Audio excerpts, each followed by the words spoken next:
अस्सलाम वालेकुम। तो हुणे जे टाइम थींदा पे अगर मैं मोबाइल ते अपने देख के तो को दसावां कितना टाइम थींदा पे 7:09 शाम दे यानी कि मगरिब दे बाद। तो मैं दूरी बार पहले भी गया मी ताइफ तो अज वला भी वेंदा पिया इत्थों कने ताइफ वञणा होंदे। सो फाइनली मैं ताइफ पहुंच आया। मेरे को कितना टाइम लगे 7:09 तो हूँ 8:17 यानी कि 8:17 9 1 घंटा तकरीबन मेरे को लगे आंदे हुए मक्का विचों ताइफ। तो ये हुण मैं इत्थां बैठा इंतज़ार की पिया गाड़ी दे विच जिन्होंने कुछ वंजना आई वो गैन। हुण तुसां ये देख सो वाला मैं को ये हुण 8:20 थींदे पैन ये वाला कितनी वजे मैं को आखसन वापसी दा ये तुसां देख सो। अगर इन्हें इथाई रहण शुरू कर दिता था यानी कि इथाई स्टे इन्हें चंगा भला कर दिता मैं को सारी रात इथाई गाड़ी बहाने आए समझ। मैं को सारी रात इथाई गाड़ी दे विच बहाने तो जेरे वेले फजर थी सी अजाना थी वैसन उन्हें दे बाद मैं को वाला आखसन के आ हुण वाला जुलदे मक्का यानी सारी रात मैं को इतना सर्दी भी होनी है ताइफ दे विच एक मैं हुण ताइफ हाल हादा तो इतना मैं को सारी रात ही गाड़ी गुजारे ना रिहाइश देंदन ना खावन पीवन का कश देंदन मैं इवें भूखे पेट सारी रात ही थी गुजारने। तो अगो अगो मेरे नाल क्या थींदा वैसी सारी रात की स्टोरी दर्ज नाल रहे।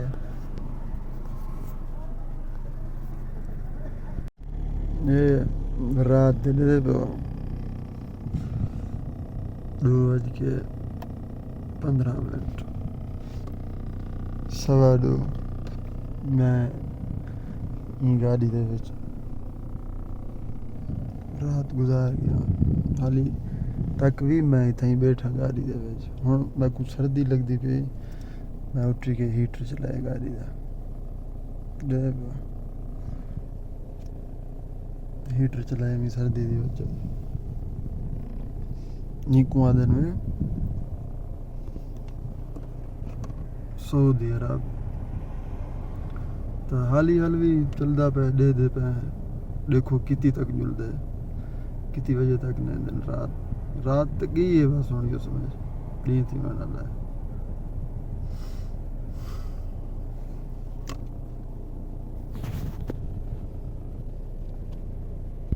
सो फाइनली मैं को कॉल आ गया कि आ जुलदे 2:25 ते मैं उतों कने निकल के आया हस्पताल दे विच रास्ता बंद है थी खड़ा भाले दे उत्ते 2:25 ते मैं को चावण आया था उन्हीं को चाह के भला पता नहीं मक्के वैसी या कहीं बी जाते वैसी ये चीज़ भी वीडियो दे विच दर्ज नाल रहे वजह 2:77 तकरीबन 10-15 मिनट का सफ़र मार के कहीं जाते हैं आके कोई बर है कोई रिश्तेदार का घर है थी लगेगा यानी कि फिरदे रहे वजो। तो जी गाल खावन दी मैं अपने की रात एक तमीज़ की दे वो खादे मी आली बच्ची पी नाश्ते दे विच भी काम दे वैसी आओ सऊदी अरब जरे आमना ले वेलकम करें तो को। सो फाइनली असा पुजे अपने जात रात थोड़ा जहाँ तो कोई और इसने पर टाइम देख गिनो 4:02 थी पे रात दे ये गाड़ी चेंज की थी ने वो चाह की थी ने मजदा भी टोयोटा का दे रही थी ने बलोन तो आखण का मकसद ये है मुश्किल बिल्कुल नहीं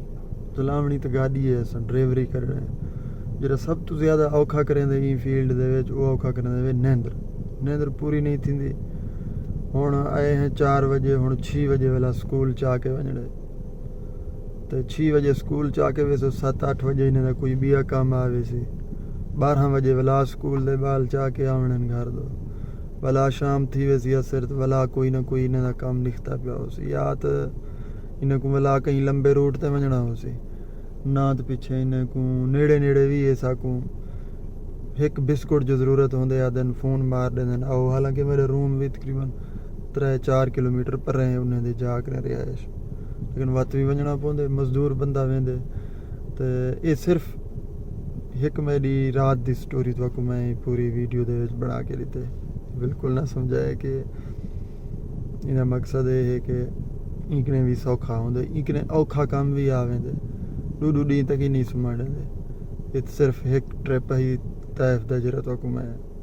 वीडियो दे विच कोशिश की जितना मेरे कने बनता है मैं बना के तो लिख लेना रह गया। 4:03 तो ये वो खूब से जरा एक यो है तमीज़ रोटी है जरा तो मैं पहले भी दिखलाया ही वीडियो में, तो मैं चाहती आया बड़ा मैं कि चलो खा लें तो ये गाड़ी दे सीटें ही बस अल्लाह ही अल्लाह है। चलो जी मैं है सर खावे असा क्या करना है को खुश रहो, अपना बहुत सारा ख्याल रखो, चैनल को जा करो सब्सक्राइब, तो बाट गप इंशाअल्लाह लगता रहे। वैसे अल्लाह निगहबान, अल्लाह हाफिज़। तुसा पिछला पार्ट दिठा ही मैं तैफ दे विच आया पिया मी, तो हुण तुसा देखदे पे होए जरा डी थी है तो 6 थी 6:02 हुण वाला स्कूल चावड़े स्कूल चा के स्कूल ने वड़े तो वाला उनके बाद क्या थी ना रहे। वैसे हुण एक वीडियो में टोटल यू ऐड नहीं कर सकता, मगर ये है कि तुहाडे सामने सारी स्टोरी देखदे पे हो। सऊदी अरब आओ, कमाओ रियाल, सुकून नाल दरख्तों को लगे पैन लहाओ तो खाओ, सारे भी इकट्ठे खुश रहो। तो गुस्ताखी माफ़, ये एक रियलिटी है, हकीकत है जरा तो मैं दसाए।